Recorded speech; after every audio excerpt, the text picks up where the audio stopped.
Good morning. This is Jason Lavigny, your investor coach. I want to share something with you that is extremely important, something that your investment manager has, and most of you probably don't even know that you have this. And this is so important, especially off the heels. I sent the video out a couple of weeks ago about a elderly woman who got fleeced for all of her money to the tune of $500,000 to $1 million.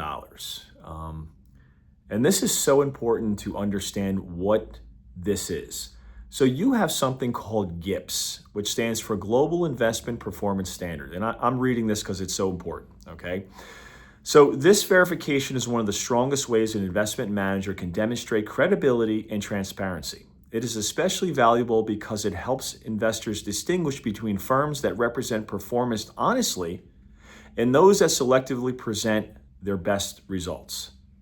So what is GIPS? Okay, it's a set of standardized rules developed by the CFA Institute for calculating and presenting investment performance. Okay, so before GIPS, this is what a firm can do. Not always, and I'm not saying this is a blanket statement, but before GIPS, firms often show only their best performing accounts, change reporting periods, used inconsistent calculation methods, omitted poor performing portfolios, cherry-picked successful strategies.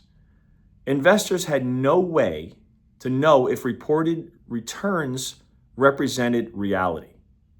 GIPS was developed to solve this problem. So what does it mean? What does GIPS mean and what doesn't it mean? Okay.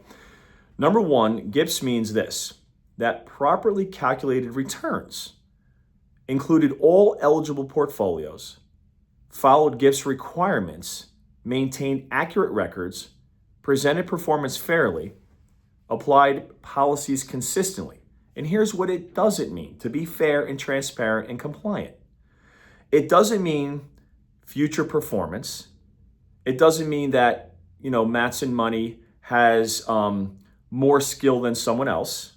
Okay, so investment skill.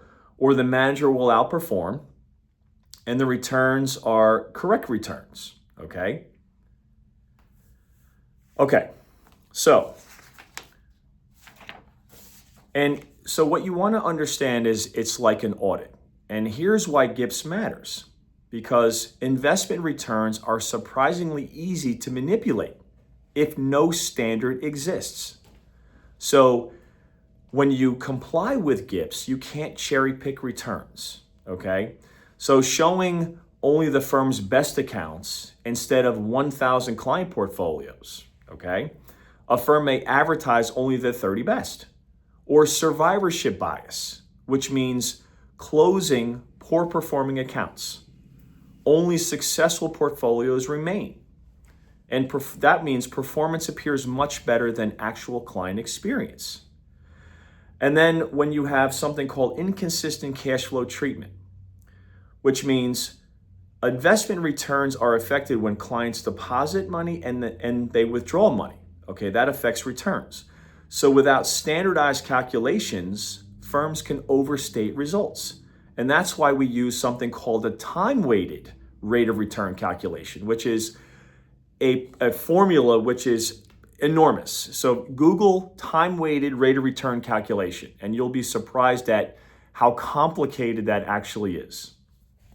Okay, so again, what it's designed to do is give you confidence regarding the investment manager, okay, that there's full disclosure, okay? And also what they use is they not only calculate the returns, Matson Money calculates the returns of the portfolios, but they also, from a client level, sample client portfolios to make sure that you are getting the performance, whatever that performance is, it is accurate, okay? All right. And so here's what happens when you don't understand what GIPS is or what you have. Here's what happens. People tend to paint a broad brush and say this manager is just like this manager. And so when you have an institution that has GIPS compliance or is in GIPS compliance, that is much different than a firm that is not in GIPS compliance. Okay. All right. So I think that kind of paints the picture. And what I want everyone to understand is, and this is where it gets real serious. My mother's client was fleeced for all of her money. Not my mom's client, my mom's friend, I should say, excuse me. And so what I'm trying to do for all of you is prevent that from happening to you. Because the reality is there's so many scams out there today. You are one scam away from getting fleeced of all of your money. And there are real estate scams out there, there are investment scams, there are crypto scams, there are gold scams. This is what affected my mom, the gold scam. My mom's friend, this is what affected her. And this is what lost her whole nest egg. So we're at about 6 minutes here. Listen, please listen to this video in its entirety. And if you have any questions, I'd really appreciate your feedback. Thank you so much and have a great week. Talk to you soon.